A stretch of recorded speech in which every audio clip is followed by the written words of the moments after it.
नमस्कार दोस्तों। आज हम लोग जीव विज्ञान का क्लास 12 का अध्याय 1 का 7वां भाग पढ़ेंगे। आज का जो हेडिंग होगा सूक्ष्म प्रवर्धन या ऊतक संवर्धन। तो आपको पता होना चाहिए सूक्ष्म प्रवर्धन है क्या। सूक्ष्म प्रवर्धन देखिए, जब हमको कोई रोग रहित यानी रोग उत्पन्न न हो ऐसे पौधों को तैयार करना या कम समय में अधिक से अधिक पौधों को तैयार करना हो तो हम किसका सहारा लेते हैं? सूक्ष्म प्रवर्धन का सहारा लेते हैं।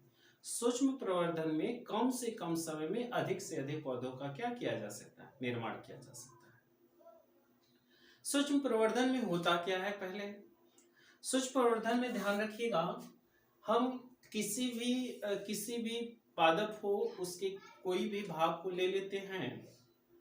हाँ, लेकिन ध्यान रखिएगा, कोई भी भाग लेते हैं तो उनमें वो परिपक्व भाग होना चाहिए। परिपक्व भाग को ले लेते हैं और उसे हम ऊतक कहते हैं। उन्हीं ऊतकों को हम संवर्धन माध्यम में रखते हैं। संवर्धन माध्यम में उसको ग्रो कराते हैं यानी वृद्धि कराते हैं। अब वृद्धि कराते हैं तो उसमें कैलस का निर्माण होता है और बाद में चलकर उसमें भ्रूण से उसमें प्रांकुर, फिर मूलांकुर आदि का निर्माण होता है। आगे चल के उसमें जड़, तना, पत्तियां आने लगती हैं। यही कहलाता है आपका सूक्ष्म प्रवर्धन। तो आइए हम लोग चित्र के माध्यम से समझते हैं। देखिए, ये कोई भाग है, मान लीजिए कोई पादप का भाग है। वैसे तो आपको गाजर के समान दिख रहा है, ये गाजर के समान ये भाग है। तो इसके कुछ भागों को हम क्या कर लिए हैं, कुछ भागों की यानी कुछ ऊतक को इसके काट कर यहाँ रख दिए हैं। यानी ये गाजर के कुछ ऊतक हैं। हमको एक से अधिक क्या करना है, गाजर के पौधे का निर्माण करना है, तो हम क्या करेंगे, कुछ ऊतक इसके काट लेंगे। यानी इस गाजर के कुछ भाग को हम काट लिए, जिसे हम क्या कहते हैं, ऊतक कहते हैं। इस संवर्धन माध्यम एक पात्र होता है, एक पात्र होता है। इस पात्र को संवर्धन माध्यम कहते हैं। इसमें जल के साथ साथ समस्त आवश्यक पदार्थ मौजूद होते हैं। जो भी इसमें जो भी आवश्यक पदार्थ होते हैं वो किसी भी ऊतक को उसमें कैलस निकलने के लिए प्रेरित करते हैं। आगे चलकर इसमें इसी ऊतक को इस संवर्धन माध्यम में डाल दिया जाता है और संवर्धन माध्यम में डालने के बाद क्या होता है, इसमें इसमें कोशिका का समूह बना लेता है। यानी बहुत सारे कोशिकाओं का क्या बना लेता है, समूह बना लेता है, जिसे हम क्या कहते हैं, जिसे हम कैलस कहते हैं। और कैलस निकलने के लिए भी प्रेरित करता है। ध्यान रखिएगा, ये जो जल है ये नॉर्मल जल में, इसमें समस्त आवश्यक पदार्थ जो कैलस निकलने के लिए प्रेरित करे वो समस्त आवश्यक पदार्थ इसमें डाला गया है, इस संवर्धन माध्यम में डाला गया है। ठीक ना। तो इस संवर्धन माध्यम में समस्त आवश्यक पदार्थ डाला गया है, क्या निकलने के लिए, कैलस निकलने के लिए। बाद में यही कैलस क्या होने लगता है, भ्रूण का धीरे धीरे निर्माण करने लगता है। और जब भ्रूण का निर्माण होने लगता है तो आपको पता होना चाहिए आगे चलकर ये क्या करता है, प्रांकुर तथा मूलांकुर का निर्माण करता है। प्रांकुर तथा मूलांकुर का क्या करने लगता है, निर्माण करने लगता है। जो प्रांकुर होता है वो तना का निर्माण करता है। मान लीजिए कोई पौधा है, ये पौधा है, ये पौधा है, तो इसकी क्या है, ये पत्तियां हैं। तो इन पत्तियों का निर्माण यानी इन तनों का निर्माण, पत्तियों का निर्माण कौन करता है, प्रांकुर करता है। और आगे चलकर ये समस्त क्रिया इसी संवर्धन माध्यम में हो रहा है। तो ध्यान रखिएगा, प्रांकुर जो होता है ये तना है, यानी ये तने का निर्माण करता है, ये तने वाले भाग का निर्माण करता है। जबकि जड़ों का निर्माण इस जड़ का निर्माण मूलांकुर करता है। और कहाँ हो रहा है, आप ध्यान रखिएगा, संवर्धन माध्यम में हो रहा है। आगे चलकर धीरे धीरे ये पौधा वृद्धि होने लगता है और मूलांकुर जो होता है जड़ों का निर्माण करने लगता है और प्रांकुर किसका निर्माण करने लगता है, तना, शाखा, पत्तियों का निर्माण करने लगता है और एक नया पौधा क्या हो जाता है, निर्मित हो जाता है। तो आप तुरंत इसको लिख सकते हैं कि किसी भी पादप के परिपक्व भाग को ले लिया जाता है। हमने गाजर लिया है तो आप गाजर भी लिख सकते हैं कोष्टक में, गाजर के ऊतक को ले लिया जाता है, संवर्धन माध्यम में इसको डाल दिया जाता है। इस संवर्धन माध्यम में समस्त आवश्यक पदार्थ मौजूद होता है जो जो कैलस निकलने के लिए प्रेरित करता है। धीरे धीरे यह ऊतक कोशिकाओं का समूह बना लेता है जिसे कैलस कहते हैं। ठीक ना। आगे आगे लिखिएगा, ये कैलस भ्रूण में परिवर्तित होकर प्रांकुर तथा मूलांकुर का निर्माण करता है। प्रांकुर जो है तना का निर्माण करता है, जबकि मूलांकुर जड़ का निर्माण करता है।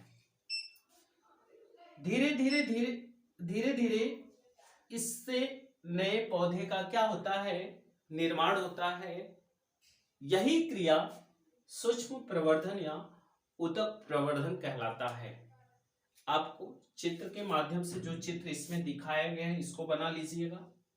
उसके बाद आपको जो डेफिनेशन अभी हमने जो परिभाषा बताया है, जो विस्तृत तरीके शॉर्ट में बताए हैं, उसको लिख लीजिएगा। यही क्रिया कहलाएगा क्या, सूक्ष्म प्रवर्धन या ऊतक संवर्धन। आगे देखिए नेक्स्ट, अभी हमने पढ़ा है सूक्ष्म प्रवर्धन क्या है वो पढ़ा है। अब हम पढ़ेंगे सूक्ष्म प्रवर्धन के लाभ। क्या सूक्ष्म प्रवर्धन के लाभ हैं? इस विधि के द्वारा हम विषाणु जनित रोगों से मुक्त पादप प्राप्त किया जा सकता है, यानी हम ऐसे पौधे का निर्माण कर सकते हैं इस सूक्ष्म प्रवर्धन के माध्यम से जो विषाणुओं से मुक्त हो, यानी उसमें विषाणु जनित रोग उत्पन्न ही नहीं होंगे। मान लीजिए कोई पौधा है, ये कोई पौधा है और ये पौधा किससे निर्मित हुआ है? सूक्ष्म प्रवर्धन के माध्यम से निर्मित हुआ है। तो ये ध्यान रखिएगा, ये पौधे पे विषाणु जनित रोग उत्पन्न नहीं होंगे, यानी इस पौधे पे विषाणु जनित रोग नहीं होगा यानी विषाणु जनित रोग नहीं होगा।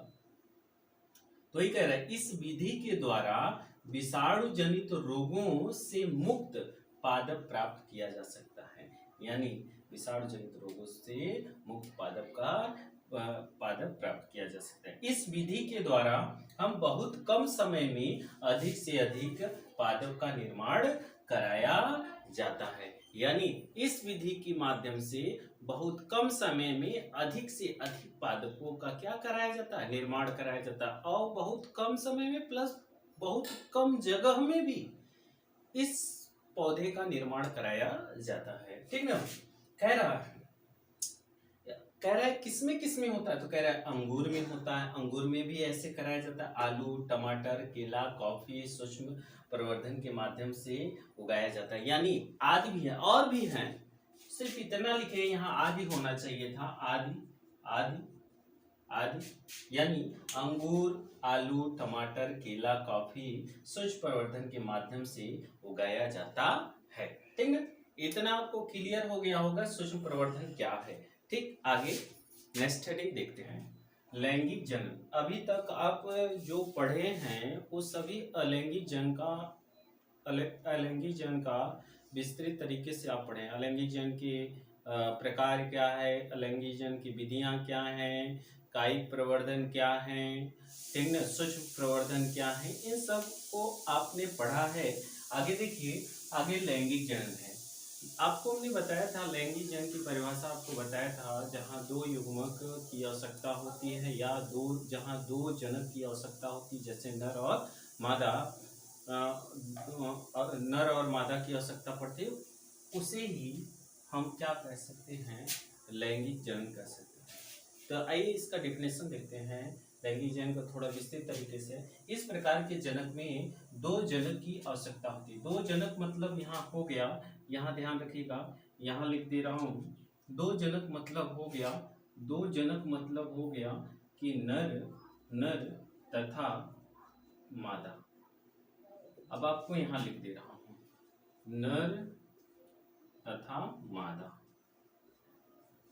नर तथा मादा। कह रहा है 2 जनकों की आवश्यकता होती है। इस जनन में विपरीत युग्मक का निर्माण होता है, यानी नर से ध्यान रखिएगा, नर से नर युग्मक और मादा से मादा युग्मक का निर्माण होता है। तो कह रहा दो विपरीत इस जनन में विपरीत युग्मकों का निर्माण होता है। देखिए, नर से नर युग्मक, मादा से मादा युग्मक का निर्माण हो गया। युग्मकों के संलयन से युग्मजन और भ्रूण तथा संतान की उत्पत्ति होती है। इस क्रिया को लैंगिक जनन कहते हैं। बात समझ में आ गया होगा, ध्यान दीजिए। लैंगिक जनन, जैसे अभी हमने कहा कि 2 जनकों की आवश्यकता होती है, नर और मादा। नर से नर युग्मक और मादा से मादा युग्मक का निर्माण होता है। नर युग्मक और मादा युग्मक आपस में जब संलयन की क्रिया करते हैं, जिसे हम निषेचन कह सकते हैं, संलयन की क्रिया करते हैं, तब संलयन से क्या बनता है? युग्मजन बनता है।